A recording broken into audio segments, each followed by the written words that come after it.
పాపం ఆ మాజీ మంత్రి పరిస్థితి అగమ్య గోచరంగా తయారైందట. ఒక కేసులో విచారణకు హాజరు కావడానికి గడువు అడిగి ఊపిరి పీల్చుకునేలోపు మరో కేసు. ఏంటి దుస్థితి? ఎందుకీ పరిస్థితి? కూటమి ప్రభుత్వాన్ని ఎదురొడ్డి నిలబడుతున్నందుకే ఈ పరిస్థితి ఎదురైందా? మరి సొంత పార్టీ నుంచి సపోర్ట్ ఏది? ఇది ఆ మాజీ మంత్రి అంతరంగ ఆవేదనట. ఇంతకీ ఆ ఎక్స్ మినిస్టర్ వేక్స్ అయ్యే లాంటి సిచ్యుయేషన్ ఏంటి? Let's watch it. నెల్లూరు జిల్లాలోనే సీనియర్ లీడర్గా మాజీ మంత్రిగా ఉన్న కాకాణి గోవర్ధన్ రెడ్డి చిక్కుల్లో పడ్డారు. ఒకటి అరా కాదు, వరుస కేసులతో సతమతమవుతున్నారు. ఇటు వరుస కేసుల కాక అటు సొంత పార్టీ సపోర్టు లేక ఆయన పరిస్థితి వర్ణనాతీతంగా మారిందిట. నెల్లూరు జిల్లా పొదలకూరు మండలం తాటిపత్రిలో 250 కోట్ల విలువైన క్వార్ట్జ్ దోపిడీ జరిగిందన్న కేసు నమోదైంది. ఈ కేసులో మాజీ మంత్రి కాకాణి పేరు కూడా పొందుపరచడంతో నెల్లూరు రాజకీయం ఒక్కసారిగా హీటెక్కింది. ఈ కేసులో ఆయన హైకోర్టును ఆశ్రయించారు.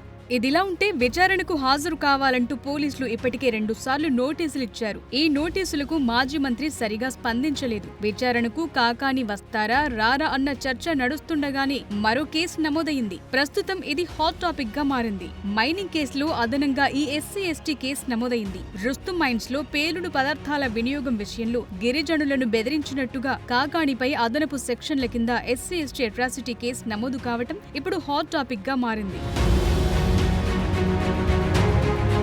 మరోపక్క త్వరలోనే కాకాణి అరెస్టు ఖాయమన్న ప్రచారం జోరుగా సాగుతోంది. టీడీపీ కూటమి ప్రభుత్వం అధికారంలోకొచ్చాక ఆయన తరచూ ప్రభుత్వాన్ని విమర్శించేవారు. ఈ విషయంలో ఆయన చాలానే యాక్టివ్ గా ఉండేవారు. ఈ క్రమంలోనే కూటమి ప్రభుత్వం ఆయనపై దృష్టి సారించిందనే చర్చ నడుస్తోంది. జిల్లాలో కాకాణి వర్సెస్ సోమిరెడ్డి వ్యవహారం సంగతి సరే. వైసీపీ ప్రభుత్వంలో ఇదే రుస్తుం మైన్స్ దగ్గర ప్రస్తుత ఎమ్మెల్యే సోమిరెడ్డి 3 రోజుల పాటు సత్యాగ్రహ దీక్ష కూడా చేశారు. కాకాణి కార్యకలాపాలపై కార్నర్ చేస్తూనే ఉన్నారు. అధికారం వచ్చాక కాకాణిపై సోమిరెడ్డి దూకుడు మరింత పెరిగిందనే టాక్ నడుస్తోంది.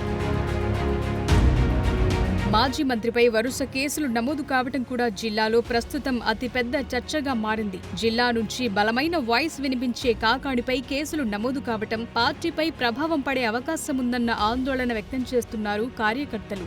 మిగిలిన నాయకులెవరూ జిల్లాలో పెద్దగా యాక్టివ్ గా లేని దుస్థితి. ఇటు జిల్లా సమస్యలే కాక అటు రాష్ట్ర స్థాయిలోనూ పార్టీ తరపున నిలబడి కలబడే నాయకుడిగా కాకాణికి పేరుంది. ఈ పరిస్థితుల్లో ఆయనపై వరుస కేసులు వెంటాడటం పార్టీకి కష్టాలు తప్పవన్న ప్రచారం జరుగుతోంది.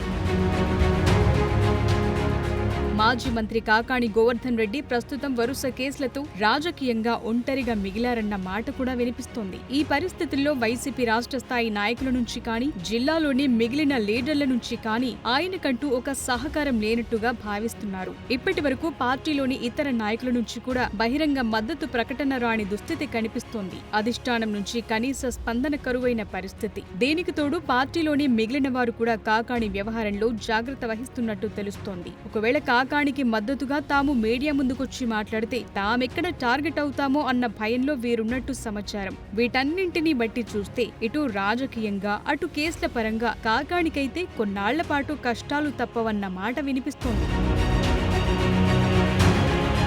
హైకోర్టును ఆశ్రయించిన కాకాణికి అక్కడ కూడా ఎదురుదెబ్బ తగిలినట్టు తెలుస్తోంది. కాకాణిపై చర్యలు తీసుకోకుండా మధ్యంతర ఉత్తర్వులు జారీ చేయలేమని ఉన్నత న్యాయస్థానం చెప్పింది. దీంతో మింగలేక కక్కలేక అన్న పరిస్థితులు కాకాణి పడ్డట్టుగా తయారైందట.